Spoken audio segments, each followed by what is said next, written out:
Greenland គឺជាអ្វី Greenland គឺជាដែនកោះធំជាងគេមួយនៅលើពិភពលោកប៉ុន្តែមិនមែនជាប្រទេសឯករាជ្យទេវាស្ថិតក្រោមការគ្រប់គ្រងរបស់ដេនម៉ាកមានទំហំធំជាងប្រទេសជាច្រើនប្រជាជនតិចប្រហែល5ទៅ60000នាក់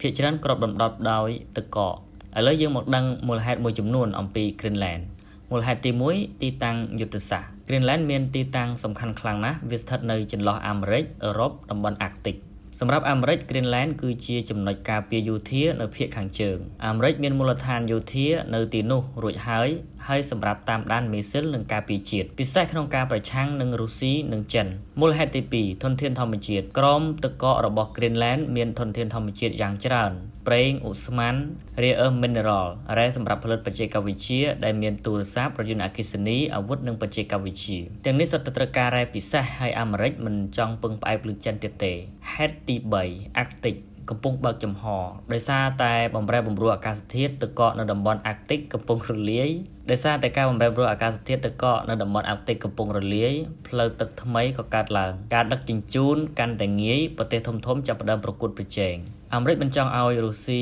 ឬចិនមានឥទ្ធិពលខ្លាំងជាងខ្លួននៅតំបន់ Greenland នេះទេតើ Greenland និង Denmark គិតយ៉ាងណាសម្រាប់ Denmark បដិសេធយ៉ាងច្បាស់ Greenland ក៏និយាយថាយើងមិនលក់ខ្លួនឯងប្រជាជន Greenland ចង់បានអភិវឌ្ឍសិទ្ធិអនាគតផ្ទាល់ខ្លួនមិនមែនខ្លាយជាទំនិញនយោបាយនោះទេដូច្នេះអាមេរិកចង់បាន Greenland មិនមែនព្រោះតែដីទទេទេប៉ុន្តែទីតាំងយុទ្ធសាស្ត្រធនធានធម្មជាតិអនាគតអាកទិកប្រកួតប្រជែងអំណាចពិភពលោក Greenland តូចតែមានតម្លៃធំ